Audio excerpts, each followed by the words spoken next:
What's up, everybody? Welcome back to the Club and Sub podcast. This, I believe, is episode number 27. Most of the guys are indisposed for one reason or another tonight. So you got me, your normal host, John Stargarian MMA. You find me on Twitter at MMA Fox. Per usual, wearing the square hat from squaresandsharps.com.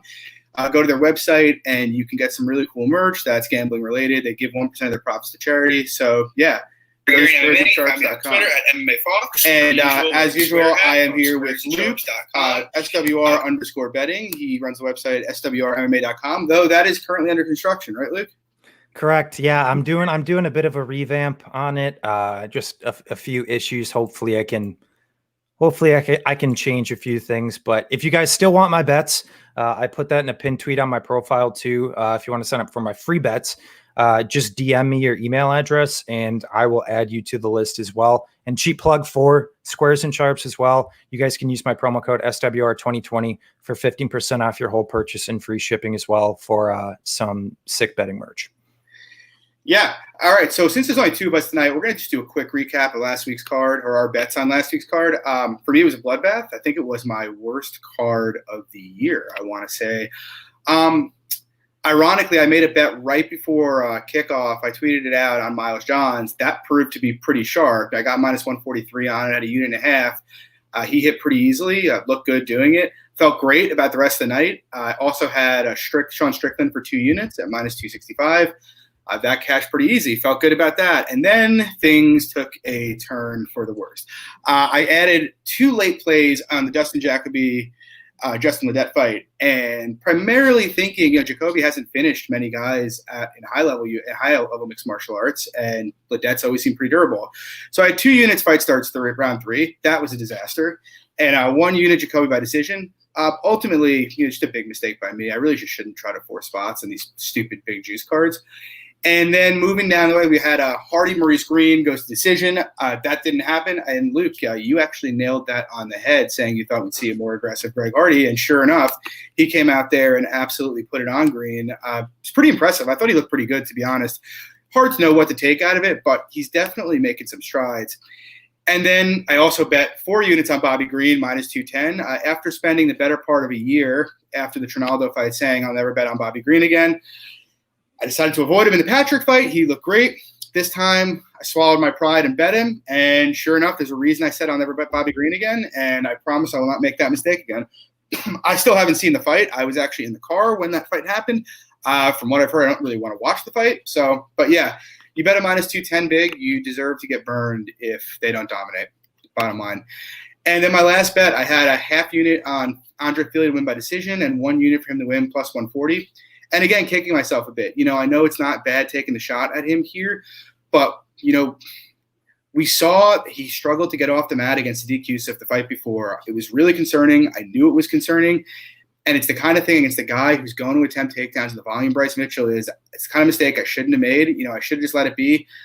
He looked good when the fight was on the feet, but he just couldn't keep it there. So, yeah, bad night, really bad reads. But you live and you learn. Got a lot of plays this week. Hopefully this juice starts to die some this week. Luke, what about you? Yeah, so slight loss on the night. Kind of bummed because I was getting back on a nice little roll, a nice little 3-event winning streak. Was hoping to keep it going. Like I said, took a slight loss on the night for a little under a unit. I had 4 units on Sean Strickland at minus 240, I believe. Definitely the right side.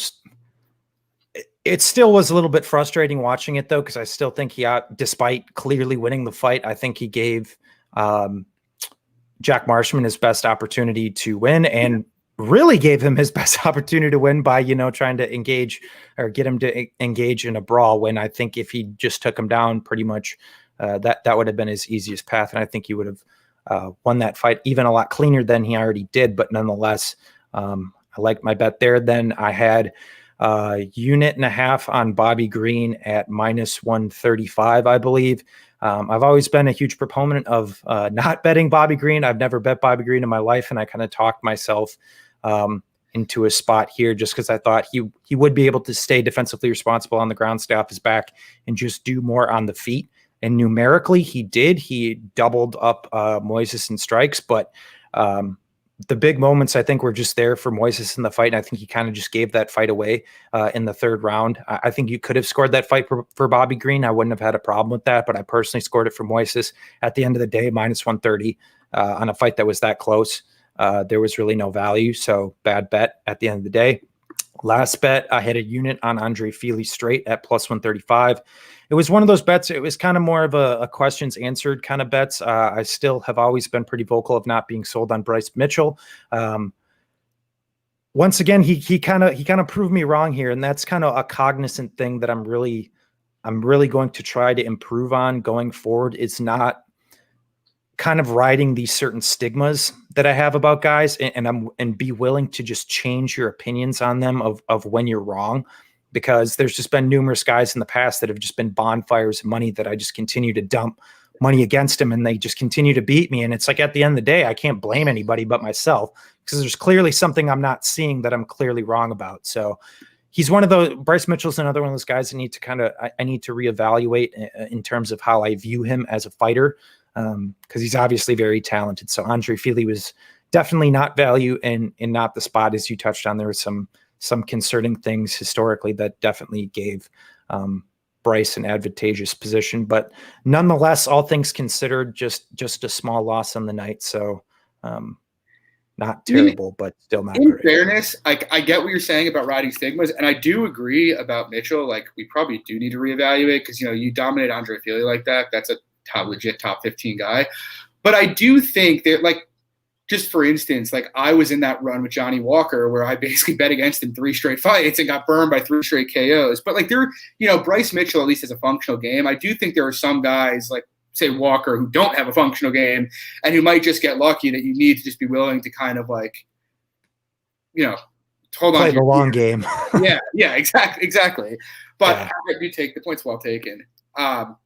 But yeah, we have a great card this week. And, I know not many people are going to be in the chat tonight, I'm guessing, between the election and contender series. But, we'll tweet it out. But yeah, and I'll send it out again. Saturday night, main card, we are going to be live. It's going to be me, Luke, hopefully Quinn. I think Lag's going to be joining us, and hopefully C as well. We're going to be going live for the whole main card. So, and I have a lot of bets on the main card. I think I have, 1, 2, 3, 4 bets on the main card. So it'll be fun. And so, yeah, with that, let's get into it. So first fight of the night, we got Gustavo Lopez, Anthony Burchack. Luke, have you had a chance to look at Burchack? Because I have not. I have not either. I know he's a former UFC guy, wrestling, grappling-based guy, pretty aggressive from what I remember. But yeah, I guess I don't want to give a full take on Burchack when I haven't taped him. But I did have a bet on Lopez over Kolarish in the original matchup. So we'll see. Yeah, Lopez is solid. I mean, he seems to be one of the better guys we've gotten over from Combate. But yeah, I mean, I know literally nothing about Burchack, so we'll just move on. So second fight of the night, we got Max Griffin taking on Ramiz Brahimaj. And I don't know. I might bet him. I might not bet him. But I actually don't hate the spot for Griffin, to be honest. I watched Brahimaj, and he kind of reminds me of a poor man's Ilya Topuria. And by that, I mean, look, Topuria is very effective in what he does, but it's hard to be effective with that style unless you are supremely skilled. And not that Brahimaj is not skilled, but he is very submission over position like that. And he just doesn't have, I don't think, the level of athleticism and the level of like IQ in the grappling to be able to, be as consistent with that submission over position, attacking submission style as Topuria has.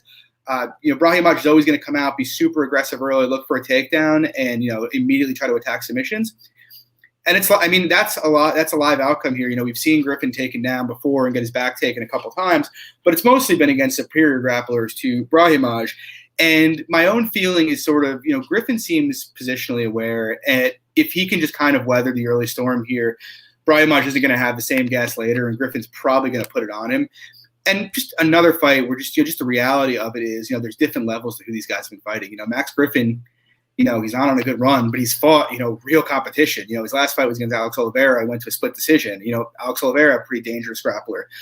And so it's just like, I don't know. I actually think the line's pretty not wide enough right now, to be honest. I'm thinking of playing Griffin, kind of hoping it comes in a bit. But yeah, I think Brahimaj is pretty sub or bust. What do you think, Luke? Yeah, I'm kind of right there with you. I guess I'm always pretty hesitant on all these younger guys coming in, who are just largely historic finishers, which is what he is. He's a first round guy. He is an IBJJF world champion. You got to give him that. I do think he does have kind of that crafty submission game, but as you touched on, he's one of those guys who kind of throws the kitchen sink at you in that he's not really positionally sound necessarily. He's more aggressive in doing so. He's willing to concede things because he's comfortable with his jiu-jitsu, and even if he is put in, bottom or other worse positions, he's confident that he can either be able to get out reverse or do something else. But in the times that we have seen the fights extended for him in his 2 losses, he has lost on the cards. And I think a pretty common theme in both of those fights, he's had about a round to a round and a half of gas. And after that, the tank's pretty much gone. And actually on the feet, I don't think his striking is that bad. I think his striking is actually pretty decent, but especially for primarily being a jiu-jitsu guy as well. But once again, as we know, as soon as you start to get tired, a lot of that other stuff goes out the window. And even from your submission attempts and whatnot, they can start to get more labored, more lazy. You put yourself in worse positions as well. As you touched on with Griffin, his record isn't great, but he's fought a lot. He's fought a lot of good guys. He's got a W over Mike Perry. Yeah. That split decision loss to Alves was a complete robbery because it was in Brazil. I thought that was a clear Max Griffin W. The Imadaev win doesn't look great hindsight, but another aggressive guy, that weather the storm against him. More game plan though in that fight. Yeah, exactly. And went to a split with Cowboy Oliveira. So it's one of those situations where if you are to play Ramiz, in my opinion, I think you have to be playing a prop.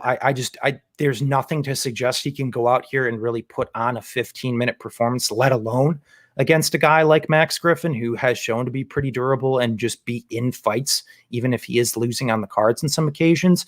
I do like Max Griffin in this spot, but he's another guy that he just doesn't necessarily do enough for me. There's just kind of these lull periods in his fights too, where there just isn't enough oomph, I guess. And because he's also not this big perennial finisher, you have to largely rely on him pretty much winning minutes historically. So it's one of those fights I'm not really too keen to play. I think the line's just kind of roughly correct right now.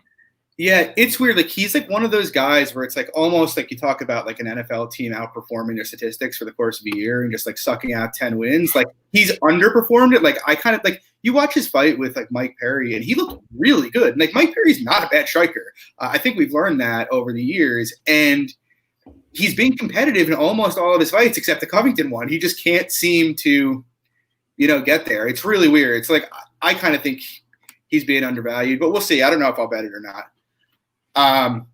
Next up, we got Darren the Damage Elkins taking on Eduardo Garagorri, and I actually have a big bet here.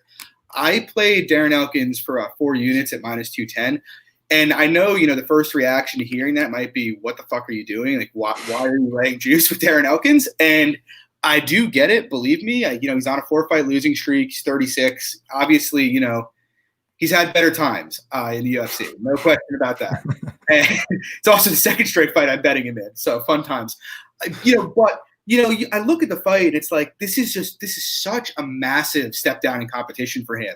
Like, if you guys recall, Garagorri came over, just pretty much to be featured on that Uruguay card where he fought Humberto Bandenay, not a UFC caliber fighter. Won the fight. He looked okay, but, wasn't really a very convincing win against a guy who's not very good. What he showed us in that fight is that he can't defend takedowns at all. Next fight goes and faces Ricardo Ramos, who is pretty good. Pretty much immediately gets taken down and submitted. And so the reason I have such a strong opinion on Elkins here is if you actually look at Elkins' career, he's been fighting a murderer's row of guys. But basically every time he's fought somebody who's had, defensive grappling holes, he's absolutely ripped in the shreds. Without fail, go to Fredo Pepe, Chaz Skelly. If he can get you down over and over, he's going to do it. He's going to land. I think he's landed more than 5 takedowns. I want to say 5 times in the UFC. And, while he is getting older and he's always been hittable and, maybe he's wearing damage worse than he did, he's still reliable to takedowns. He attempted 14 takedowns against Nate Landwehr. Nate just did a great job defending them and sprawling and brawling. If he does that here, I think he's going to get Garagorri down pretty much whenever he wants. And Garagorri gives up position so easily. I think he got a pretty good chance to submit him here. And then even on the feet, so it's like I see it as being dominant in the grappling. And even on the feet, he wears damage badly. And, maybe there's some durability questions, but I actually think he's the cleaner boxer than Garagorri is. He's counterpuncher, throws those wild hooks, but he's very, very hittable. So, I kind of see Elkins 80% here. I pretty much think unless he just does, for the first time in his career where he has grappling advantage, doesn't wrestle, the only real path for Garagorri is going to be a finish. What do you think, Luke? Yeah, I largely agree. I guess my thing with Elkins is just based on kind of his style. Obviously, the individual matchups are everything. That's what you primarily need to focus on. Mm-hmm. But he's just always been that kind of guy that I would like to get in more of a dog spot. But then again, I get it. As you touched on, this is his biggest step down in competition. So I think the line is justified. But just once again, based on his style, I guess I'm not necessarily trying to lay that price, even though, like you said, if he does go to the wrestling, which he has historically, and that's clearly his best path here, he should probably make relatively easy work of Garagorri. But one thing I will say about the Garagorri guy is, the dude does throw some heat. Yeah, so, if and Elkins obviously is shown to, take some damage too. So to me, he's coming off a 4-fight losing skid. Once again, step down. I get it, but it's I feel like the drop-off point for Elkins could be coming at some point. I'm not necessarily saying it's the spot. But when those drop-offs really happen, they just come in waves. And so I guess I don't necessarily want to be caught potentially holding a Darren Elkins ticket if that is the case. But from a stylistic perspective, as you touched on, John, I do think it's a good fight for him. I'm picking him to win. I just can't lay -210 on Darren Elkins. I just can't. Yeah, I hear you. And I honestly thought, even though I bet him small against Landwehr, that the Hall fight might have been the drop-off because he looked like absolute shit against Hall. But then he looked pretty good against Landwehr. He went to war with him for 15 minutes, never really got hurt that badly. I thought he won personally. I did too, and I bet him live plus 900 after round 2.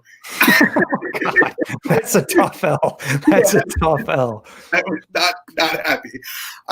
So we move on to another fun fight that I think you and I are going to be on the same side of, if I recall. Let's start with you here, Luke. We got Marcos Rogerio de Lima taking on Alexander King Kong Romanov. So this is a really intriguing one for me because these guys were scheduled to face or fight 2 months ago, and I was more so on the Romanov side just based on where the line was at, and I kind of thought that's roughly where it should be with a slight lean to Romanov, maybe -150 or so. So I was like, all right, yeah, I'll pick Romanov, but I didn't really, I guess, give much credence to de Lima just based on the line. But this is, to me, is a classic case in point of MMA betting recency bias. Because how do you have these two who were scheduled to square off 2 months ago? This isn't 2 years ago. This isn't 5 years ago. This isn't 10 years ago. It was 2 months ago. They're scheduled to fight 2 months ago. Romanov comes in here and chucks around a fat Roque Martinez, and that now justifies him increasing his implied probability of 20%.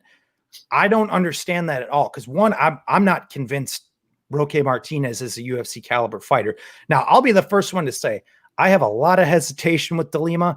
He's not a guy I'm really happy to be backing in the spot. I am backing in the spot. I got him for 1.5 units at -2 or plus 235. Kicking myself. I did not think this line was going to skyrocket like it did, but apparently all the Romanov love has come out in waves. But from a stylistic perspective, okay, the point for Romanov here is he's a guy who's going to come forward, bull forward, attempt takedowns in high volume, and be brutal on the ground. What have we seen from de Lima? He's getting taken down with relative ease. He'll give his back. He'll get choked out. And quite frankly, he'll quit in some spots, in my opinion.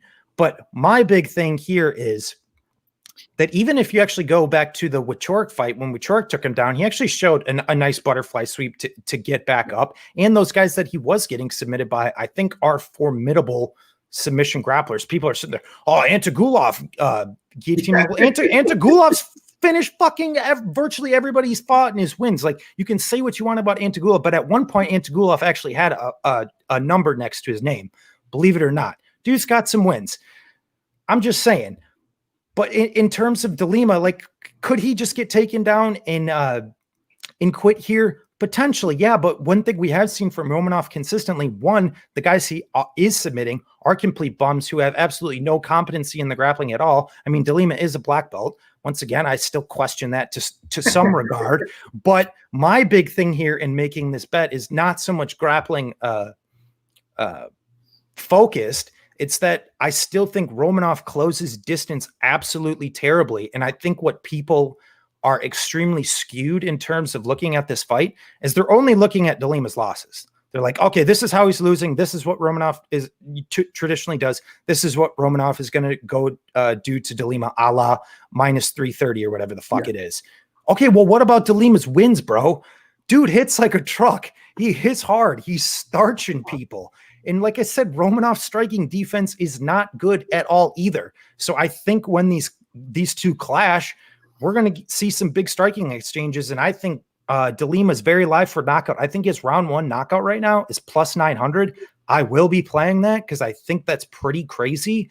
And like I said, even if it does hit the ground, I'm not necessarily convinced that Romanov just runs through him, despite some historics from DeLima, just because, like I said, Romanov just hasn't fought anybody with any grappling competency. I think, there is the potential that he just runs through him and the line's completely justified and I look like a jackass. But to me, it's one of those spots where you have a massive recency bias spot with an extremely inflated line on a very unproven fighter. So it's not by me making this bet that I have supreme confidence in DeLima per se. It's more so me taking a stab on potential market inefficiency and public overvalue on a guy who has finishing potential. Once again, it's also the heavyweight division. I don't like to cap anybody above 75% in the heavyweight division, just based on the variance of the division in and of itself. So sorry, long-winded, a bit passionate on this one. Hopefully I don't look like a jackass and maybe we're on our islands, shooting our flares up. But I think DeLima's being a little disrespected. No, I think you knocked it out of the park, to be honest with you. Yeah, I agree with much of what you said. There's a few things here. So first of all, I had bet DeLima the first time at plus 103 for a unit and a half. So I'm getting plus 250 now. I was like, I have to increase my bet size. Like I can't, I had a unit and a half at plus 103. So I have 3 units on him here. Like you said, maybe there's a chance Romanov comes out and, absolutely puts it on him. Okay. But so you hit a lot of the DeLima stuff on the head. Like, that ability to grab an underhook, use the butterfly guard. And we've even seen DeLima, recent fights actually go to takedowns himself here or there. And so you look at Romanov and it's like, well, first of all, what happens if they end up in the clinch or Romanov ends up on the ground from a trip? We don't know. His wrestling is sloppy enough on top that I'm guessing it's probably not great. And now maybe I'm wrong about that. Maybe he's got elite get-ups. But that generally isn't how it works. Maybe he gives his back and it gets taken right away. And, the other part of that is his wrestling. Like, I don't think his wrestling is very good. I applaud the aggression, especially at heavyweight, the willingness to attempt takedowns like that. But he's really more bull in China shop, at least from what I've seen so far. Now, maybe he comes out there and he starts shooting single legs, chaining the doubles on the cage and stuff, and he looks like a completely different wrestler. Fine, if that happens, cool. But we don't see that. He basically just brute forces people down. And then you look at him on top, and now I heard someone else said this, so I'm not going to take credit for it. But one of my friends referred to him as looser than a hooker on top. And you look at it, and it's true. The guy's he's not really locking down positions to pass. He's not really shutting down underhooks. There's just so much space that he's leaving. The problem is, like you mentioned, the guys he's been fighting are bums. His last fight before he gets to the UFC was against a 41-year-old Brazilian man with 7 fights who tapped on a takedown. No submission attempt, no strikes. That is literally how the fight ended. He's not getting any resistance at all. And like we talked about DeLima, he is, at least from full guard, decent at working for an underhook and stuff like that. So what happens if DeLima gets up? I've seen people talk about Romanov's pace, and yeah, he pushes an absurd pace. But, there's a very big difference from pushing a pace when you're the hammer and then when you're being the nail. Like, take a guy like Kevin Lee, for instance. We've seen when Kevin Lee's in control and dominating the grappling, he doesn't generally gas. When he starts getting resistance, though, when he starts getting hit, you see him gas every time. Will Romanov be that guy? I don't know.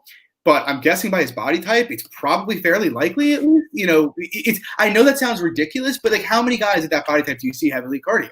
I mentioned this with the Menfield when we fought Devin Clark a couple months ago. It was like, you just don't see guys that size have elite cardio that expend that much energy. And that's kind of like what I think here. It's like, yeah, Romanov could theoretically steamroll him, but if he doesn't, and if De Lima can get up, it's not close on the feet. De Lima's got way more power. He's just a much better kickboxer. His leg kicks are going to be absolutely brutal. And like you mentioned, even if he gets on top, Ovince St. Preux, Stefan Struve, even with Shorik, like those guys are all better submission grapplers than Alexander Romanov is. So I don't know. I kind of think this should be like De Lima minus 150.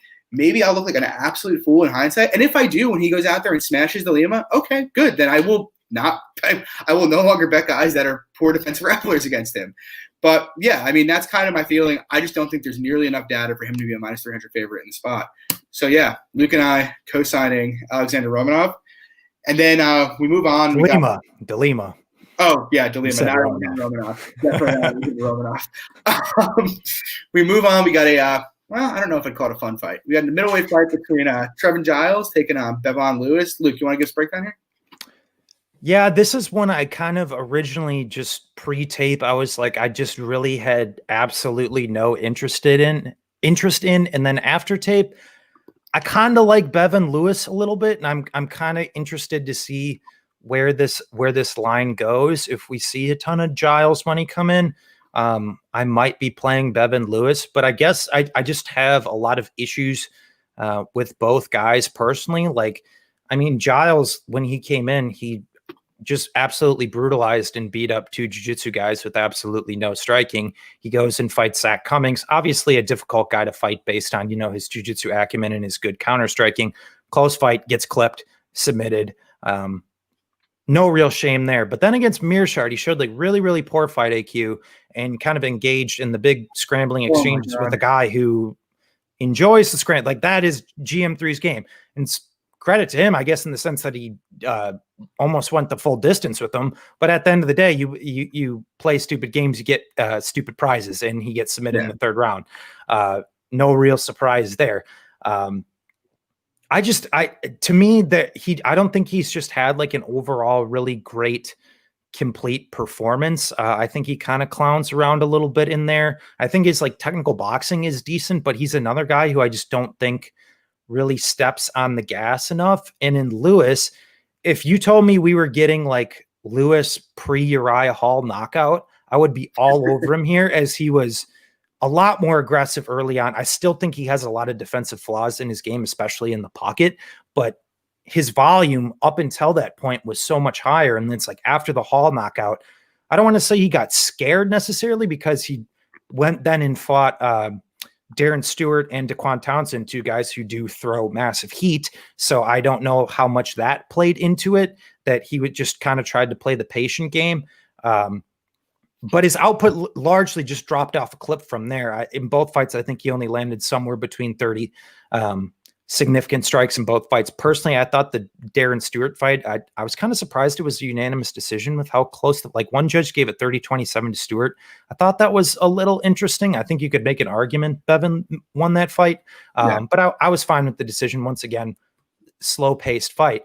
But in terms of this one, if Bevon kind of plays in that like slow paced kind of game that Giles also kind of entertains as well, I once again see it being kind of this close split decision fight where just maybe the big moments from either guy is what really sways rounds. But if we do see a more aggressive Bevon Lewis, I think he will more than justify his current price. I'm just not necessarily sold on we see a more aggressive Bevon Lewis, because once again, Trevin Giles can crack as well. So I don't know if he's going to be kind of, quote unquote scared of the Giles power per se. But we'll see. Bevon, he was just another one of these guys who was kind of pegged to be this uber big prospect, and it kind of fell by the wayside a little bit. But I'm still not writing the guy off. I think he still has some decent upside. I think he just needs to address kind of some of those defensive issues a little bit and just let his hands go, and I think he'll be fine. Yeah, I mostly agree with you. It's funny because you watch Lewis's Contender Series fight, and then, the fight with Hall, really, and the guys seem to have, really good fluidity and a really good mix of striking and just kind of like, striking intelligence offensively. And like you said, it seemed like it fell off a cliff after that. He started going, and maybe it was to avoid the power coming back, but he started doing that stupid cage push thing where he basically puts you on the cage. It's not like he's one of these guys who's not like Kamaru Usman who's working on the cage. He's kind of just, holding you there. And, we see it over and over now. It's hard to win rounds like that if somebody lands damage, which is why he ultimately lost the Stewart fight. I think he's a decent prospect, but yeah, like I don't really trust him either. Giles, I thought Giles was a decent prospect because, like you said, fairly decent technical boxing. He's decent on the ground. He's got an okay takedown game. He's got a decent top game, good power. But I think he's got two major flaws. The first – or three, actually. The first is that, I just think he's not a great athlete personally. Like, you see him and it just kind of – he's got good tools and he's pretty technical, but he seems very wooden in everything he does. He seems a bit slow. Second thing, he's got really, really piss poor fight IQ. That's just, the way it is. Like you said, the Mearshart fight, I bet him in that fight. I was fuming because it was just such a winnable fight. He was lighting him up on the feet and Mearshart couldn't take him down. And then, the last thing is really just, like you said, he goes through these lulls and he lets these fights be close that don't need to be close. Like, look, I respect James Krause for going in there on no day's notice and giving him a close fight, maybe deserving to win that fight. But, he had passed the victory there. You saw once he actually realized he was in trouble, he took him down and started, beating him up. Didn't bother to do that, though, until he was in trouble. And I hate those guys. And so kind of like, I agree with you. I think like if Lewis does open up and decides to strike a distance with him, he's going to absolutely pick him apart. But if he doesn't and he does try to play that kind of grindy clinch game, I think it's one he's going to struggle to win because I just think Giles is as strong and is probably a slightly better grappler than he is. So I don't know. Like, I agree there's upside on Lewis. I just think after those last two performances, it's hard for me to trust until I actually see him open up again. But yeah, fun. Well, maybe fun fight. Hopefully it'll be a fun fight. TBD. Next fight is an interesting one. I don't know if you've looked at it or not, Luke. Jamie Simmons, Giga Chikadze? Yeah, a little bit.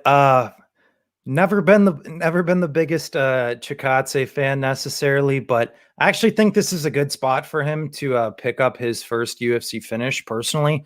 The Simmons guy tends to be, a bit of a wild man in the sense. And he comes from a wrestling background, actually comes from a neck of the woods in Wisconsin, wrestled there for a little bit. I think actually wrestled at Iowa a little bit too. But one thing I will say in Chikadze, I think that's kind of been undervalued from him over the years is his wrestling and grappling, where I think a lot of people thought that, a plethora of these different guys were just going to be able to, come in there, take the kickboxer down and grind him out. I was very close to betting Brandon Davis against Chikadze. I ended up passing on that one. Brandon Davis had a lot of success, but actually got reversed a few times.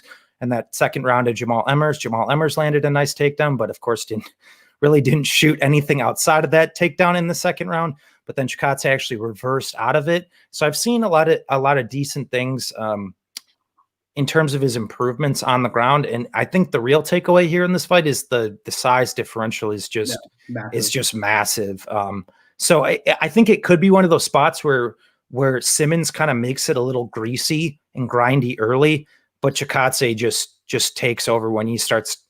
Maybe even if Simmons might get a few takedowns or not, I think he's able to wall walk pretty well. He's going to be the bigger, stronger guy. Like I said, Simmons might make him work a little bit, but I think he really just takes over the fight and kind of gets into that flow rhythm kickboxing state and just picks this guy apart and gets his first finish. I'm not 100% sure where the ITD line is. Or the KO prop, but it's I think they only have it on 5 dimes right now, so I'm waiting for some other books to open it up. But it's a play I'm very highly considering.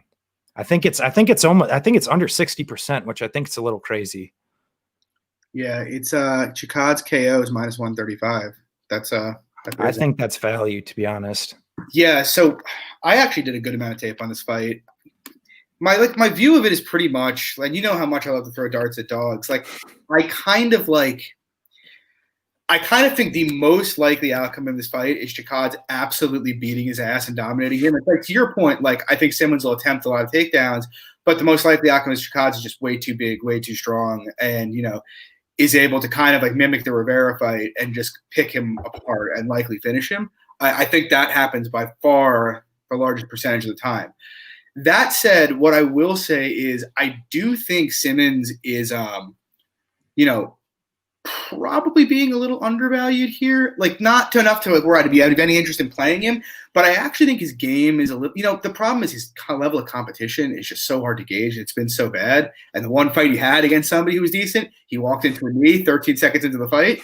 So it's like, it's very hard to gauge. But I do think, unlike, say, Rivera, who was kind of content to just kind of plod forward and follow him around as he got picked apart, I do think Simmons can cut the cage off decently and will, he's athletic enough and his wrestling is good enough. Like, I wouldn't say he's a good wrestler, but he's not a bad wrestler.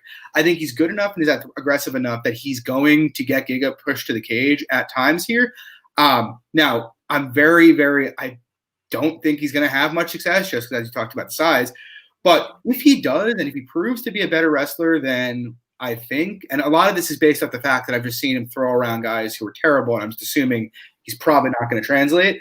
If he turns out to be better than that, though, I could see a fight where, maybe you have a Giga early and then Giga starts to tire from that pace because he is going to push a pace and it ends up being a close, greasy fight. No interest really in playing him.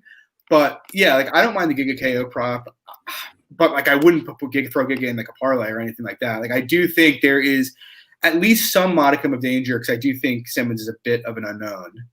And when we have seen, Giga pushed, we have seen that cardio tapped. I guess my big thing is I'm not necessarily convinced Simmons is a guy coming in, making his debut who can push that over 15 minutes. To be honest, I was pretty impressed. I bet Omar against him, and like you talked about at the start of the show, with guys like Bryce Mitchell and just blindly fading guys over and over. I was pretty impressed with the fight that Giga put up against Omar. I had kind of doubted his ability to strike on the move like he showed against Rivera because Rivera is just so bad. But he did it against Morales, who's pretty good, and he looked great doing it. And so it's I'm not really eager to fade Giga until he fights somebody in the top 15 right now, unless it's just someone who's a really undervalued wrestler, whispers Darren Elkins. But I generally think Giga is probably better than we all made him out to be. I've basically every time he's fought have said, oh my God, massive value against Giga. And that's something that I'm trying to give him a little bit more credence than I've given him in the past. So, but we'll see. I do like Simmons' process. My suspicion is he's probably not very good. Claudia Gadelha taking on Yan Janan. I bet Gadelha here. And I bet her for 2.5 units. Got her at plus 120, I believe, or plus 118. But pretty much the way I view this fight is, look, a lot's being made of Yan and, her volume and that she hits hard and what she did to Carolina.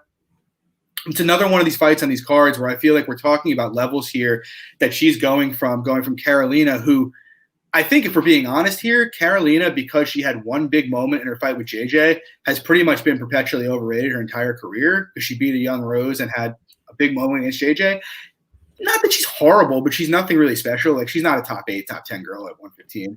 And so, look, what Yan did to her was impressive, but I don't know that she's going to necessarily – I mean, look, if they stay standing, I imagine she out-volume Claudia. But the thing is, first of all, there's a couple things here that worry me with Yan, and that's – in particular, that first of all, she is pretty hittable. And Claudia, whatever you want to say about her, look, she's hittable herself, but she does hit hard. She swings hard. And, we saw her have, look, regardless of how you scored that fight, she was in a very competitive fight with Angela Hill, which was mostly at distance. That's impressive. And so I think she personally hits harder than Hill does. And then the other part is, look, Claudia, maybe she's got gas tank issues, or she does have gas tank issues. But the reality is she's a very good wrestler. And, that might not be the case in round 3, but you look at the girls who have beaten her. You're talking about Joanna Jędrzejczyk, Nina Ansaroff. These are elite defensive grapplers. They're not Claudia was ragdolling some girl for 10 minutes and then died randomly. She's fighting girls who are very, very skilled at defending takedowns and getting up. Whereas Yan, we saw her, Caitlin Curran took her down twice, and we saw her back. Yeah, we saw Angela Hill take her down, and it seems because I looked hard for her because I wanted to bet Yan because I do think. Claudia her time might have come. But Yan's reaction to being taken down is basically to throw up an armbar or submission. The problem is her jiu-jitsu is not very good. And against someone with a good top game, they're just going to immediately pass her like Claudia has, and she's very easy to get her back taken. And so, like, I sort of think if Claudia decides to grapple here, she attempted 4 takedowns against Hill. I'd like her to attempt more than that, but I pretty much think she needs probably 2 takedowns to win the fight. Like, I really do think she's going to control her if she gets her down. And the other thing is, like, even though I favor Jan on the feet, I have this suspicion, and I can't factor this too much into it until I see it, but, Claudia's power plus, the threat of the takedown might make Jan a little less aggro on the feet and a little less aggressive, which could make it harder for her to win rounds. So, like, I kind of think Claudia should be a favorite. If Jan passes this test and, like, holds up in the defensive grappling, I'll be pretty much all in on her. Not that I'll say she's winning the title, but she'd be very legit in my eyes. I just haven't seen that yet, and I think I've seen the opposite. What do you think? Yeah, I don't want to say this is one I've went back and forth on necessarily. It's one I've kind of just I was like a little meh about, and then I kind of dove back into tape. I don't have a play yet, but I do think the value side is Claudia, and that's just kind of where my opinion has swayed over the course of the last like 4 or 5 days or so. And I guess my big thing and why I've always been anti-Claudia from a betting perspective, first and foremost, she's usually extremely chalked up. Usually you're playing 66, 70% to bet Claudia Gadelha. And the problem I've always had with betting her at that price is I feel like she falls into what I call the Brazilian blueprint. She's got a strong first round, a little meh second round, and she's done in the third round. And I'm very sweaty. Yeah. And so I'm like, I'm not trying to lay minus 200 on that. And I'm kind of glad I've avoided over the years, even though you probably would have made, some decent money over the years betting her, even with all that being said. But I guess the real crux of this fight is what has the defensive wrestling or grappling improvements from Jan Jonan at? Because as you touched on it really wasn't that long ago before we were seeing Kylan Curran take her down a couple times and take her back. It was only 3 years ago. Granted, massive improvements can be made in that time, but then she was also taken down by Angela Hill, who's not, this perennial world-class wrestler. And as you touched on a lot of other good things too, like what we've seen from her on her back isn't necessarily great. And so you have to give Claudia the clear edge here. And I guess that's why I still have some hesitation necessarily. It's based on if, shouldn't be more so if, because I do think Claudia is going to have early wrestling success. It's more so how much control time is she getting in the earlier rounds? Because if Jan's improved her defensive wrestling or just her defensive grappling and is really making Claudia work, even if she is on top and, she's shrimping, she's elbowing, she's being active off of her back. And like I said, she's just making her work to potentially tax that cardio or, able to get up faster than, I might anticipate or others might anticipate. Well, we've seen that consistently, that type of stuff is going to tax the cardio of Claudia Gadelha. So in those latter rounds, I'm more so of the opinion that Jan Jonan kind of lights her up. But at the same end of the coin, I also had that same opinion going into the Angela Hill fight. I was holding an Angela Hill by decision ticket at plus 350. That sucked. Maybe I was a little bit biased there based on where my money lied, but I do think Angela Hill won that fight. I was fine with them giving it to Claudia, but it's kind of one of those spots where I feel like it's a similar spot. Yeah.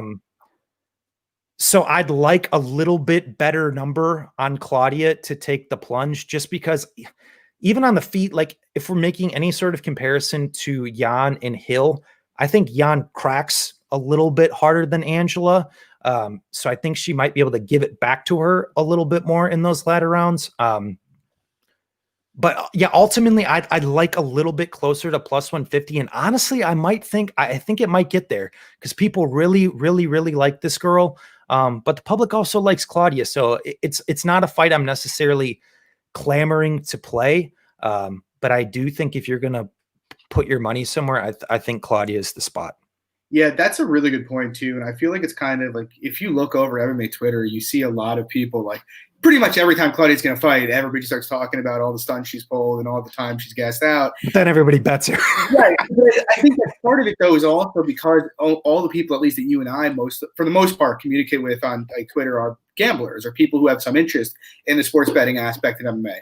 And all of us are so accustomed to her being overvalued, like minus 300 against Ansarov, minus 350 against Esparza in a split decision, that, I think there's almost become this like inherent Claudia bias because we just always assume she's overvalued. So now when she's like near evens, we're like, oh, she's going to get smashed by this young prospect who's beating nobody. Yeah, it's a good point. So we go on. Start with you here, Luke. I think you have a play. We got Ian the Hurricane Heinisch taking on my nemesis, Brendan Allen. Yeah, I'm not going to say you talked me into this one, but you kind of spurred a little bit more of my interest. Because I think I like just finished up the fight when we were messaging back and forth in the group chat or something like that. I was kind of like, a little bit after the fight, and we were kind of talking about it a little bit, and I was like, maybe I'm not giving Ian Heinisch enough credit because I tried to kind of go back. Obviously, I did the study, I watched the tape, and there was a lot of disconcerting things I saw in there. But then, I don't necessarily think there's a lot of apples to apples comparisons to be made here. And I think that's kind of the mistake people are making if they're more so on the Allen side. Like my big thing is this might sound like a super marked basic take, but it's like if a guy like Antonio Carlos Jr., who is a solid black belt with decent wrestling, who's excellent on top, good shoulder pressure, solid back take, probably one of the better back takes in the division, in my opinion, isn't even able to get his second hook in on Ian Heinisch. I struggle to see how a guy like Brendan Allen has a ton of success. And I'm not saying that Brendan Allen's jiu-jitsu sucks. It's obviously very good. The guy's got solid wins, beating a guy like Tom Breeze, even though what's that? I'd say it's more slick than very good. Yeah, for sure. Remold. Yeah. I give you that. He's your more submission over position guy where he's going to be aggressive and attacking stuff in that he also puts himself in disadvantageous positions because he's comfortable in his jiu-jitsu. But kind of more thinking about it, that was another key point in why I made this bet on Heinisch too, because even though, he's beat a Tom Breeze, even though Tom Breeze is kind of a quitter, but still a good talent if that's Tom Breeze shows up, beats a Kevin Holland, obviously a very good win, hindsight 2020. But it's another one of those situations where I feel like you only get away with that kind of stuff so much. And I feel like he's gotten away with that a lot in like the last 2 or 3 years. He's been really, really active. And I just feel like against a guy like Ian Heinisch, based on his style, I don't feel like he gets away with, jumping guillotine or being too aggressive in attacking stuff. Because I feel like Heinisch, he's, from a traditional BJJ perspective, he's not the caliber of Brendan Allen per se on paper, but he's very positionally sound in what he does. And a lot of people forget too, you got to go back a little bit more to his regional days, because we've seen a decent amount of stand-up or him actually in disadvantageous grappling positions in the UFC. But the guy's got a really good top game. When he gets into top position, his ground and pound is very good. Once again, he follows the hips really well, really good ground and pound. And then on the feet, I think is really actually where he has a pretty big edge here. As Brendan Allen's kind of relatively stationary guy, has some power, but I think Ian Heinisch is more active. Another guy who also has power. I think those kind of couple losses to Brunson and Akhmedov, I think he might have kind of turned a corner. He's switched camps. He seems to be in a good spot right now. I just think it's a really good spot for Ian Heinisch in this Brendan Allen guy. I think he's just gotten away with stuff a little too long. I still like the kid. I think he's a decent prospect, but there's certain guys where that style I just don't think he gets away with, and I think Ian Heinisch gives it to him. Yeah. So like my question with Brendan Allen continues to be, and I know he's young, but he's had a lot of fights. He's got a lot of experience. Like, has he made like actual tangible improvements since he was in like LFA? And like, I'm not really sure the answer to that is yes. Like the Breeze fight, like you touched on, was impressive, but like actually like go rewatch that finish. Breeze quit on the mat. Like that is like literally what happened. That was a classic Breeze quit job. He had 2 opportunities with an underhook to stand up, and then he just showed up. Like I'm not trying to look, he won the fight. Like, good for him. I'm not trying to take that away from him. But then you look at his next fight with Kyle Dawkins, and it's like one of my big issues with him has been, like you touched on, the submission over position. But also, he's always had a very hard time securing position when he does go for it. Like, I've probably seen him swept out of mount 5 or 6 times now in his career. That's a pretty disturbing sign for a guy who's grapple heavy. And like, you look at the fight with Kyle Dawkins, and he is like, the only significant time he really controls him without Dawkins rolling out is after he hits him with a knee that hurts Dawkins bad. The next round 2 is very close. They're both scrambling back and forth. And like, look, I like Kyle Dawkins. Like, I think he's a decent fighter, but if you're getting him down that easily and he's ending up on top of you, like, that's not good. We saw that against Fluffy Hernandez in LFA. We saw it with Holland. Holland was beating his ass till he kind of like randomly, till Kevin Holland did Kevin Holland things. And so it's like you said, I don't think there's a great chance he taps Heinisch. Because like you said, hey, look, I would bet ACJ over Brendan Allen at evens in a heartbeat. I like wouldn't even really be a question for me. So it's like same thing with Mutante. Like, both of those guys, I think, have much more functional grappling games than Allen does. And, Heinisch got taken down a lot. And I think, to me, when I think about this fight, I think that's Allen's best path, really. Like, theoretically, he could submit him. Like, yeah, that's, Heinisch got subbed by Marcus Perez once regionally, but he's a lot younger. And like you said, he's very positionally aware.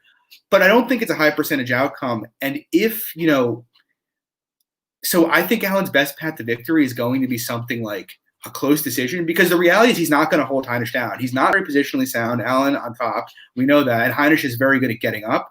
So it just doesn't really seem likely at all that he holds him down, which means if he's not holding him down, he's not doing a lot of damage on top, Heinisch is going to have his moments on the feet. And if that's the case, Allen to win a decision, it's going to probably be close. Whereas conversely on the other side, like, look, I think Heinisch has his own issues. He can be a little low volume at times and stare at you. He's also, at least in the Brunson fight, he showed a bad propensity for gassing in that fight from looking to empty the tank early. He still, I think, is a developing fighter. But like you touched on, he's much better as a striker in terms of boxer. He's got better power. He is actually a pretty good wrestler. I think he was an all-state wrestler in Colorado. And like, when we've seen him get on top of people, he's generally smashed people. And like, so I think about this fight, and it's like, I could see Allen losing position on the mat and Heinisch ending up on top of him and holding him there. Like, we saw Fluffy Hernandez hold him there pretty easily. We saw Kyle Dawkins hold him there for all of round 3 pretty easily. I could see Heinisch doing that here. I could see Heinisch knocking him out. I could see Allen, starting to tire as Heinisch continues to get up and getting wiped out. So basically what I'm coming to with this is Allen has obviously many ways to win because Heinisch can be taken down and Allen's going to attempt takedowns. But Allen's probably best win condition, the most likely win condition, is a close decision, whereas I think there are a number of ways where Heinisch could just wipe him out here and look hindsight like minus 200. I'm not saying that's what it should be. I personally see Heinisch kind of like minus 122 to minus 150 in that range. But I do think if one guy was more likely to just dominate this fight, it's Heinisch. So I put 2 units on Heinisch, plus 125. I frankly think, any dog mode, what's his line at right now, Heinisch? I think it's pick 'em right? Yeah, so that's a little on the tighter side, to be honest. Yeah, and real quick, just for my bet, I played him for 1.5 units at plus 124. And then just one other quick point of why I was like kind of hesitant to bet him. It was that Brunson fight. I'm like, damn, he gassed really, really bad in that fight.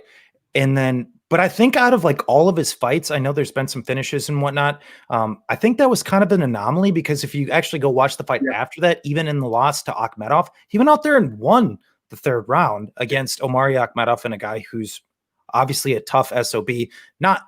Akhmedov doesn't have the greatest gas tank in the world, but still not some guy you just kind of go out there and run through and then go out there and win a 3rd round. So I think the whole gas tank narrative against Heinisch might be a little bit overplayed. I think that fight was just an anomaly. Personally, I agree, and it's also like it's very different gassing. Like Derek Brunson, we went over this before the Edmund fight. Derek Brunson is a fucking legit fighter. Like that is Derek Brunson would be, or I'd probably line him without doing tape on it, like minus 300 against Allen, literally.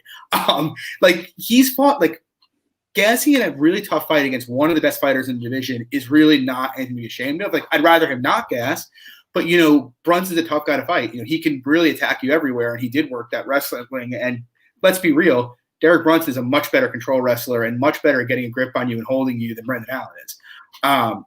Just the level of competition has been so much higher for Heinisch as his level. And so it's like Allen's had moderate UFC success so far, but it's been against pretty low level guys, whereas Heinisch got plunged into his debut against Cesar Ferreira, like, and then gets ACJ right back to back. Like, that's kind of crazy. So I don't know. I think it's a great spot for him, to be honest. And then we'll get off this, I promise. But like one more quick point, he was out at Tiger Muay Thai before, and obviously the whole COVID thing hit. Yeah. And then he was doing some stuff in Genesis in Colorado, but I think he's primarily spent the end of his camp over at Extreme Couture with Eric Nixick over there, and they have like a previous relationship too. So it's not like he's just kind of thrust into some random bullshit camp due to this COVID situation. Like he's spending time with a guy he spent some time with before, so I think he'll be ready. Yeah, I agree. I am going to be curious to see what he looks like when he actually has time to do extended time with Tiger Muay Thai, because I thought that was a pretty good move for him career-wise, but we'll see. We move on to a fight that I don't have a bet on because the line's just very wide. I'm not saying it's wide value-wise, but it's just a hard line to bet. But Heinisch Barcelos, Khalid Taha. I'm a big fan of Barcelos. I kind of think if he was 29 and not 35, he'd be a real threat to win, the bantamweight title at some point. Brazilian wrestling generally isn't very good, and even most of the BJJ guys we get over here, with the exception really being Maya and Gilbert Burns, we don't really get very many great Brazilian wrestlers. Barcelos is an excellent wrestler. He's got a complete arsenal of takedowns. He's got great control. He's got good BJJ, and he's very good standing. Can be hittable at times, but he's high volume. He's clean, and he's a very complete fighter. He's a guy that I think is. I don't really want to say he's elite until I see him fight somebody that's on that level. But my suspicion is that he's top 8 to 10 caliber at 135, and he's taking on Khalid Taha, who is fine. Taha hits hard. He's tough. He can grind you if he wants. I just kind of see this fight being I think Taha's win condition is almost exclusively a KO. I don't really think he has much of a chance to win minutes with Barcelos here. I think if he tried to grind Barcelos, it's just going to end up with him being on his back, most likely. We saw Taha grind it out pretty bad by, I think it was Nad Narimani. And and now he's coming down here to 135, which I think was a good move for him. But, Barcelos is a better grappler than Narimani is. I just kind of view Barcelos as having advantages everywhere. I honestly do think the minus 350 is justified in this spot. The only reason I wouldn't cap it higher is just because, Taha does crack, and that is, a concern. If you guys haven't seen, Kurt Holloway, Heinisch Barcelos, go check it out. It's 15 minutes of absolute madness and violence. A lot of fun. But, Barcelos is my pick. No bet. What do you think? Yeah, I'm pretty much right there with you. I guess Luke, I'm cutting out. Can you hear me? Yeah, you're good now. Oh, yeah. Perfect. I guess my one hesitation, and I'm not saying that the line isn't justified, but because I think Barcelos is better everywhere, but a kind of a consistent theme I have seen with him, being that he is a BJJ based guy, he will entertain these big striking exchanges for extended periods of time. It's not like he's all right, ding, ding, dive on legs. And that's not an admonishment on his game, because the guy can strike too. I'm not saying he's just this jiu-jitsu guy. I give him that. But when we're talking about handicapping fights and paths to victory and all that stuff, I think he is going to be giving Khalid Taha a bit of his best path to victory, because I think he will stand and trade with him at points. To me, it comes down to when does he decide to take the fight down. And to be honest, I don't think Khalid Taha is like a fish out of water on his back by any means. But let's be honest, guys, there's levels. Barcelos is very, very good. So even despite me not thinking Khalid Taha is bad on the ground, there's levels. And so if Barcelos takes him down, I think he will be able to get into dominant positions relatively quickly. So a play that I've just been torn on is the under 2.5, right at around evens. I think that could hold a lot of value, just because. And the only reason I wouldn't necessarily play Barcelos inside the distance instead is because I think that he will also have some extended striking exchanges here with Taha, which gives Taha also that knockout. So I'd kind of like to give myself that extra out in that scenario. But But yeah, if I was just more confident that Barcelos would be active in shooting takedowns early and often, I'd probably be on it. And it might be a play I ended up just kicking myself for not playing because it just looks so easy for Barcelos once he gets it on the ground and just cruises. But I'm gonna stay away from right now. To be determined though. Yeah, man, that Saeed fight, I bet Barcelos in, and he really made me sweat. I don't think he took him down to like round 3, and then once he actually went for it, he held him there pretty easily. And it was just like the entire fight was just like, oh, what are you doing? Like, just do it. But yeah, I get where you're coming from. I don't mind that under because it's not like if they're standing, it's going to turn into some point fighting fight. Like Taha's going to come. No, they're going to bang. Yeah, Barcelos will too.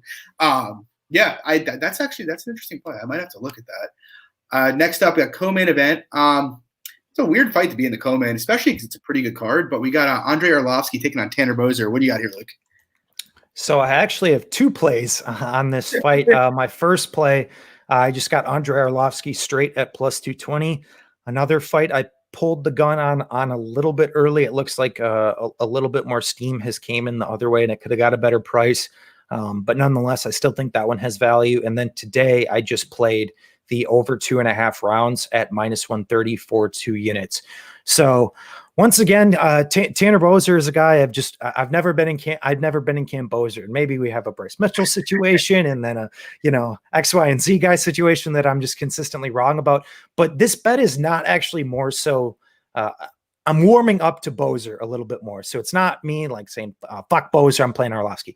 It's more so based on the stylistics of this fight, in that both guys kind of work that like point fighting type style. They like to play the outside type range games. So I guess my real concern for Arlovski is if, Boser is able to get off on the leg kicks and kind of mess with that darting in and out nature of Arlovski, that's kind of proved credence to his game in recent years. And I know a lot of people are going to talk about all the guys are like a perennial loser in the last 5 years, but I've always been a big Arlovski proponent in the last few years. I think how the guys adjusted his style to be that more point fighting based has extended his career and has, even in some losses, made his fights a lot more close and competitive than him going out there and getting sparked 4 times in a row like he did back in 2016 or whatever it was. So ultimately what I see this as is being who can play that range point fighting game better.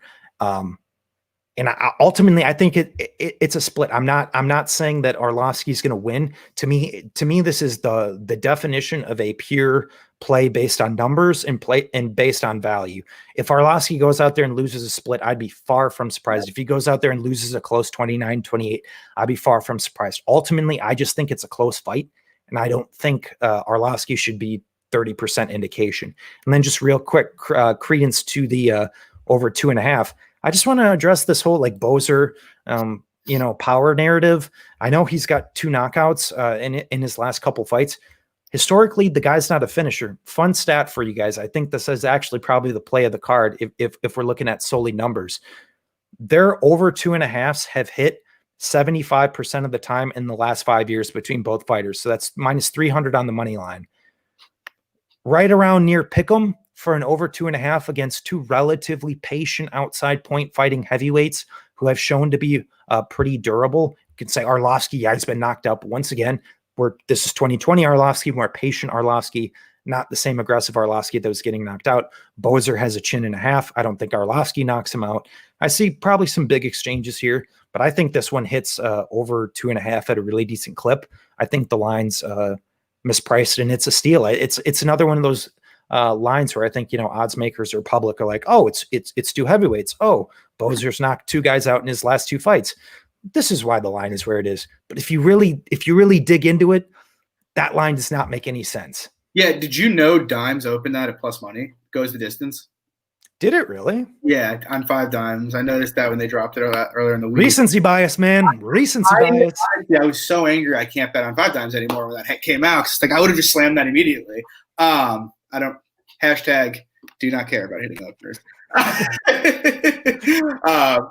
But yeah, so I kind of feel mostly the same way. I'd compare kind of like Arlovski's game to like, if you ever, I don't know anybody out there who's done this, But if you ever played basketball down at the Y on like Sunday night, you play with some like the 45, 50-year-old men who just have nothing to bring you, but they're slick, the occasional trip, hard picks, just very, very fundamental basketball. Like that is basically Andre Arlovski. He has adapted his game to be this old man, weird inside-out game that suppresses volume and invariably means if he doesn't get knocked out, it's going to be a close fight. And to his credit, he's done it extremely well. He's very tactical about it. He's very measured. He's actually, when I'm not, I finally stopped fading him after the Felipe Lynch fight. But when I'm not fading him, it's a joy to watch. And even beyond that too, like I kind of think the chin issues were like somewhat overrated. So like, I mean, let's look at like who's been knocked out by in those fights. It was Stipe Miocic, Alistair Overeem, Josh Barnett, and Francis Ngannou. And it's like everybody is like his chin's gone. And it's like, is it? Because he seems to wear punches fine. Like he got knocked out by Rosenstruck, but he sprinted straight into a left hand. So again, it's like I kind of think that's a bit overblown. And I actually like Boser, to be clear. Boser, he's pretty high volume for a heavyweight. He's got a good leg kick game, which you don't see much at heavyweight. But to your point, Luke, I think, first of all, you look at these two knockouts. He just caught Lynch on the button. Like, that's what happened. And Lynch, people don't remember it because he won PFL, but Lynch got a reputation for being chinny when he was in Bellator. He got put out cold a few times when he was over there. And he caught Lynch on the button. And then the Pessoa fight, didn't Pessoa's eye get hurt when he hit him? I'm pretty sure. I can't remember. Fight Island, I'm pretty sure he hit Pessoa with a punch, and Pessoa's eye got hurt and he shelled up. But Boser, like, he doesn't have that much power. I really don't think so. So, like what Luke said, I do think it's a lot of recency bias driving these total lines. But in terms of the fight itself, like, I did a pretty deep dive on the stats here because I kind of noticed in the tape, it very, very rarely were Arlovski's opponents getting combinations off without him returning anything, or at least successfully doing that. And so I was like, I wonder like how often he gets outpaced. And actually the only time he's been out attempted in like the last 6 years was against Shamil Abdurakhimov, and he was only by 2 strikes. He's pretty consistently good at keeping pace with his opponents. He doubled up Walt Harris on strikes, which, not the most high volume guy in the world, but another guy who suppresses volume with his power.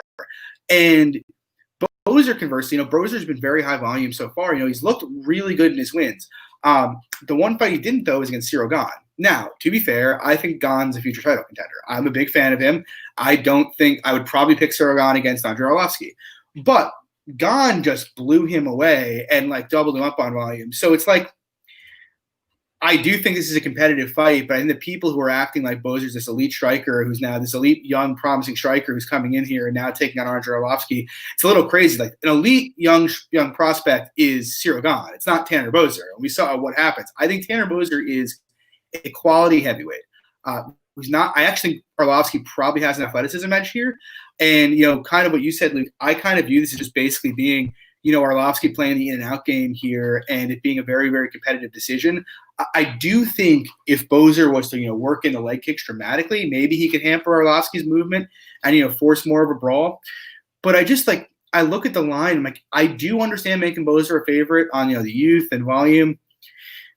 I just don't understand how you get past 60% with a guy without much power is going to be in a fight with a guy who doesn't traditionally get outlanded really by anybody. And you're saying he's going to be a 60% favorite? That seems a bit extreme to me.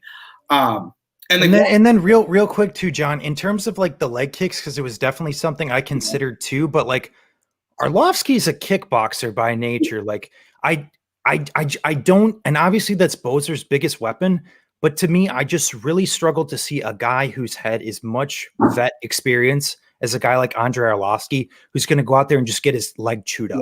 Yeah. Like, I find that very hard to believe. It's not like Boser kick. Like, look, he does have a good leg kick, no doubt. But it's not like we're talking about the kind of like punishing kicks that like DeCastro has, where if he gets off like 4 or 5 on you, you're crumbling in a heap. And like, it's interesting because I think it's easy to forget now because it was such a nondescript fight. But Arlovski outstruck Augusto Sakai like 74-40. He really got robbed in that fight, to be honest. And I mean, Boser might be better technically than Sakai, but would you say Boser's like a better striker than Sakai is? Like, I'm not sure I would. Like, that would be a pretty even-ish fight, like if Boser and Sakai. And so it's like that. We saw what Arlovski does to somebody who's kind of a okay prospect but not elite. And I kind of expect the same thing here. Not that I expect to necessarily double him up on strikes, but I just think it's going to be competitive. I don't think you can justify having Boser over minus 150. So I pretty much think anywhere over minus 200 or plus 200 is value here on Arlovski. So I played a unit plus 240. I do have some nerves about playing a 41-year-old, but we saw him fight a couple months ago and he looked good. So yeah, I'm on him too. So we move on. Main event of the evening. It's a good one. We got Glover Teixeira taking on Thiago Santos. They should really just make this for the interim 205-pound title. Yeah, I have a bet here too. I took a stab at Glover Teixeira for 2 units at plus 200 here. And pretty much my thinking is this. Look, Santos is explosive. He's extremely dangerous. But I think, his run at light heavyweight's being misremembered a lot. Like I see people, all these people talking about, the return of Thiago Santos as if he's like, this elite warrior who's been in the UFC for 15 years, but considered like one of the best fighters in the UFC. Like they're this rival to John Jones. It's like, well, that's not really, it's kind of misremembering what his career at light heavyweight has been. He comes up to light heavyweight and his first fight, I believe, is Eric Anders. And Eric Anders is a 185-pounder who came in on short notice to fight him. Pretty competitive fight. Anders took him down 6 times that fight, but ultimately, I believe he passed out in the middle of the octagon after round 3, and the fight just couldn't go on. But it had been competitive. His next fight after the Anders fight, he goes and takes on Jimmy Manuwa. Now, Manuwa hits hard, but let's be real. Jimmy Manuwa in 2019 was not the most skilled. Had definitely seen better days. And Santos goes to absolute war with him. He gets wobbled. He eventually gets the finish, but it was a bit, disturbing. Next fight, Blachowicz. That's probably his most impressive fight. He pretty much dominates that fight and knocks John out. And then he fights Jones. And I feel like this is what everybody remembers him for, is almost beating John Jones. I think what people kind of choose to conveniently forget is that for whatever reason, John Jones just decided, I'm not going to grapple. I'm just going to stand back and kickbox him for 5 rounds. Not that he looked bad there, but let's be real. It wasn't like the Reyes fight where he was going out there and going after Jones and outlanding him in exchanges consistently. And so it's I put a little less weight on it. And one of the things we haven't really seen him have to deal with at 205 is face a legit 205 grappler who's going to grapple. Had Jan gotten on top of him, that would have gotten interesting, but he only attempted 1 takedown. And Santos traditionally has been a pretty poor, defensive grappler. Whereas here, he's getting Glover Teixeira. Now, look, there's a lot of questions about Glover. He's 41. He's obviously been very hittable. But Glover, he has a tendency to go for whatever the path of least resistance is. And here, if he's smart, that's the takedown. Now, maybe he can't dominate Santos on top. We'll see. But maybe he can, and he's really the first actual real physical 205 where Santos fought. He fought Jones, but Jones didn't really push the grappling and push that physicality.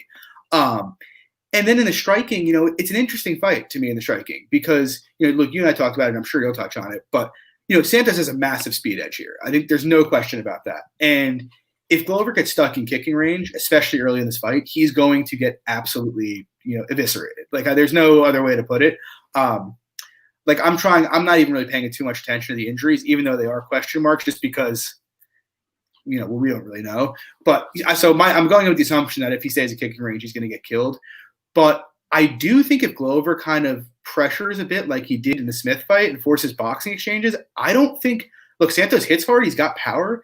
But I don't think his boxing is as clean as Glover's. Glover does a pretty good job rolling punches, whereas Santos gets square a lot. We've seen him put out cold a few times. And so if it turns into a bunch of extended pocket exchanges, not that I say I favor Glover in them, but I think – I trust Glover's durability more, and I think I trust his power a bit more. I just think he's a more skilled boxer. And so it's I don't really see any place where if it plays out for 5 rounds that Santos has a significant advantage over him, except the kicking range. That he does there. But other than that, I think Glover's the better grappler. I think he's the better boxer. I think basically Santos' best win condition here is going to be to spark him out pretty quickly. I kind of think if it gets extended, or if Glover's consistently being able to do basically what Anders did and easily, get him in the fence and get single legs, he's not going to be scrambling up like Anders, because Glover will grab the post hand and will start advancing position on him. So, I give Santos an ever so slight edge just on youth and athleticism, But like if Glover came out and looked minus 250, it wouldn't really shock me here. So I took a 2-unit stab at him at plus 200. Luke, what do you think? Yeah, honestly, I can't speak too much on this fight. I'll preface by saying I have just been Glover Teixeira. He falls into another category, a guy I've just been consistently wrong about. I bet him 3 times in recent years, or I should say, I bet his fights. I bet Corey Anderson against him. Thank God that came through. And then I bet against him in Roberson and Kutalaba in both of those fights early on. I'm like, yes, sharp ass bet. And then these guys come out here, lobotomy. And I probably went through a few Xbox controllers and remotes watching those fights. Jesus Christ, those were terrible. But ultimately my point is he's a tough guy. I think I was talking to Z one time in the DMs and he was like, Glover, this is like the best way I've ever heard someone describe him. He goes, Glover Teixeira is just like a diesel truck. Dude just keeps going. Dude just keeps going. The guy is just he's one of these anomalous type guys that I've been consistently around. I'm like, here's the drop off point. Oh, he's fighting a young, hungry guy in Roberson. He basically had to die to get finished in the Gustafsson fight. Yeah. And so I'm like, oh, we get him a nice young hungry guy in Roberson. Idiot. Get a guy in Kutalava. Moron. Yeah. And then, the Krylov fight was obviously a little bit close, a little bit grindy. He definitely weathered an early storm against Smith. So once again, I guess I'm speaking the proverbial narrative of, when is Glover done? He's fighting another big, explosive, powerful guy. Is this the time? At this point, it's like, I don't even know how to pick it. I don't know how to bet it. I've just been so wrong about it. But what I will say, if I was to play a tad bit of narrative in terms of the surgeries from Santos, like anytime like a guy has like massive knee problems, at least if we're talking about like football and whatnot, like the first thing to go and like why they can't, usually do what they have been historically, their explosion is gone. Yeah. Their ability to cut, their agility. One thing that is Santos's game, that he's a big, powerful, explosive guy who utilizes a lot of kicks. Who knows like how he comes back from that as well. So I guess if I had to say anything, I'm still more so on the side that Santos nukes him early. But you brought up a lot of good points. Like there are a lot of defensive grappling issues that I have with Santos historically, like especially that Eric Anders fight, like definitely not great. Like I love me some of your boy, yeah, Eric Anders, but he's not this perennial, big wrestler grappler guy. And Glover, once again, big solid dude. Obviously good wrestling, good jiu-jitsu. If he gets you down, like you talked about, far side wrist control, shoulder pressure, passing ability, dude's just a monster on top. So if he is able to get a hold of Santos and kind of weather that early storm, I think he's very live. So I definitely think the side here is actually Glover for once, from a value perspective. I'm just gonna sit back and be impartial as the guy who's just wrong in Glover Teixeira fights, because it'd be Bobby Green. It'd be Bobby Green situation all over again. I never bet Bobby Green. I bet Bobby Green. Dumbass. Bet Tiago, or I bet Glover Teixeira. He's tough.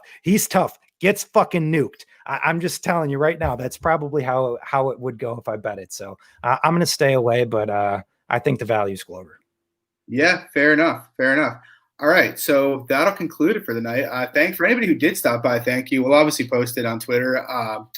Yeah, and like I said, Saturday night, main card, we'll be going live for it. I'll put out a link Saturday afternoon that everybody can follow us at. It's going to be a lot of fun. We can have some fun in the chat. People want to jump in there, talk bets, cry together, laugh together, drink together. It's going to be a great time. So hopefully it goes well. We'll do more of these in the future. As usual, that's Luke, SWR_betting. You can find him also at swrmma.com. He will eventually tweet out when his website is back up and running. So don't go there right now. But Luke, where can they get your picks? Yeah, guys, if you still want my free bets, you're not currently signed up, just go to my Twitter and DM me your email address. I'll add that to my email list so you guys can get in on my bets for free. But yeah, for right now, breakdowns are on hold. So if you want to hear my analysis, you got to come to the Club and Sub podcast. Woo! All right. Thanks, guys. Really appreciate it. And as usual, I'm your host, John Stargarian MMA. We'll see you Saturday night. Thanks, Luke. Take it easy.